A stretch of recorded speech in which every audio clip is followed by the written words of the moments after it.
Can you terminate a deal as a seller once you're under contract? That has been the topic for a couple of years. It's come up. I've had several instances, one specific last year where we were, 4 days away from closing. This was actually about 2 years ago. And it was a divorce. And there was some discussion about how the money settles and everything. And one of the sellers calls me up and says, "That's it, Brian, cancel it. I'm not selling the house."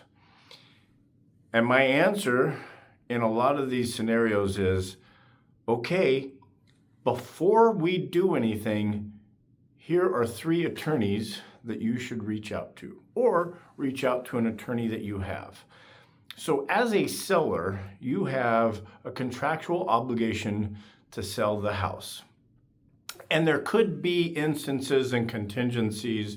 So like, I'm not a lawyer, right? And that's why I give the advice that they should talk to a lawyer. But let's run this out here real quick. You've got a legal binding contract that says, I, seller, will sell this house to a buyer. And the buyers have, packed up, they're ready to move. They've spent the money on the inspections, the appraisals. Even if they haven't, you have a contractual obligation to sell the home to them. Now, if you go stick in contingencies and they're like, seller can terminate the deal at any time, you're probably going to run buyers off, right? You've put your home on the market. You said that you wanted to sell your home, and that's what you've done. You've got it under contract. Someone has made you an offer that you accepted. Years ago, I had a seller call me up the next day, and she says, "No, we're not selling the house." We went under contract on a Wednesday. Thursday, she's calling me up saying, "That's it, we're not selling the house anymore." And the reason is she didn't understand the different fees and everything else. And I told her, I said, "You need to reach out to an attorney." Luckily, because we had just gone under contract the night before, the buyers were very understanding-ish. They still wanted to buy the house, but they did let her out of the contract. They terminated, no problems. But a lot of the times, the sellers don't have a loophole to figure out. Now, I will tell you that I do think that there's a couple loopholes depending on what your scenario is with the financing and whatnot. But the inspection period is for the buyers to terminate if they want to, because they found something in the inspection.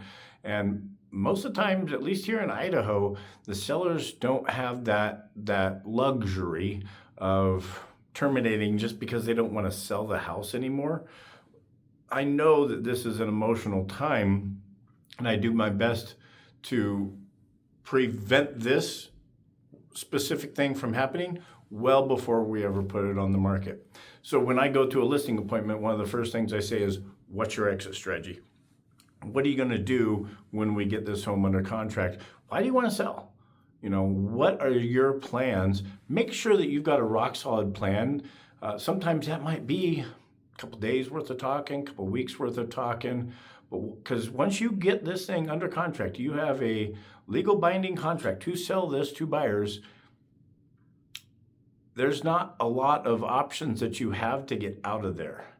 And I can't tell you what's going to happen. Now, if the buyer hasn't done the inspections and everything, that might be a little bit easier to get out of.